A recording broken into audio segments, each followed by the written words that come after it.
Now, joining us from Tokyo to talk these things through is a non-resident fellow at the Hudson Institute, Satoru Nagao. Thank you very much for being here with us. So how do rising household prices affect consumer behavior and overall economic growth in Japan? Economic growth has recently happened, especially since Shinzo Abe, Prime Minister Shinzo Abe sworn in the 2012. So that was the last 10 years. But at the same time, very gradual pace. Because there is some pressure to worsen the economic situation in Japan. The first read, indeed, population is aging and declining is one factor. And another factor is, of course, like other country, COVID-19 crisis has happened. And after the COVID-19 crisis,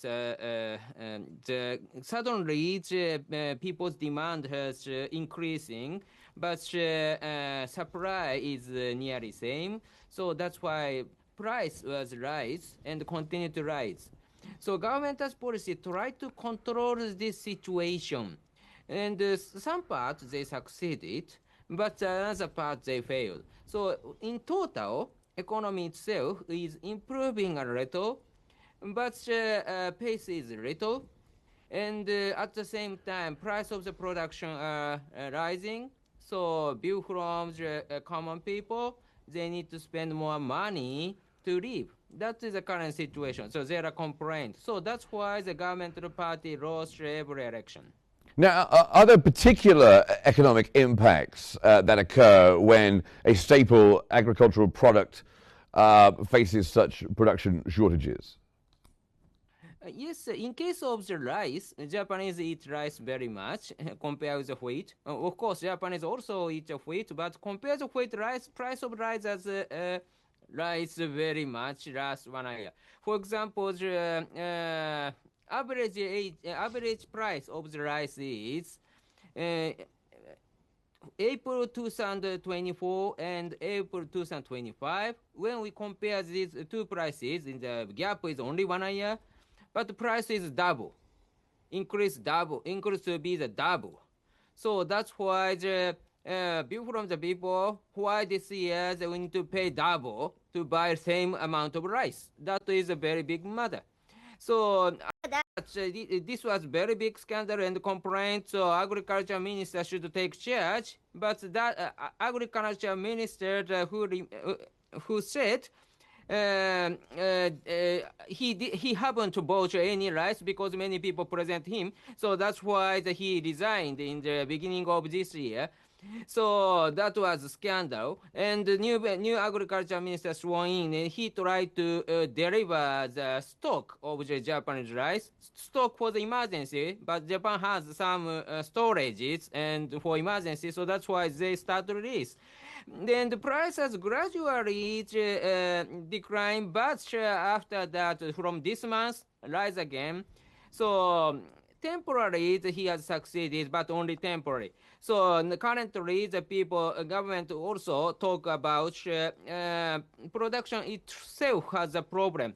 Because for a long time, the Japanese try to limit the agriculture product only for the domestic market, because this is challenging against other agriculture great powers. Then Japan tried to avoid such kind of the conflict or competition with these countries. So that's why they try to trimming policy of the rice production. But now is the time to change the policy, the government to start to say, and the experts also start to say. Now, of course, despite the economic stimulus measures, what might the challenges be when governments face household spending growth slowing?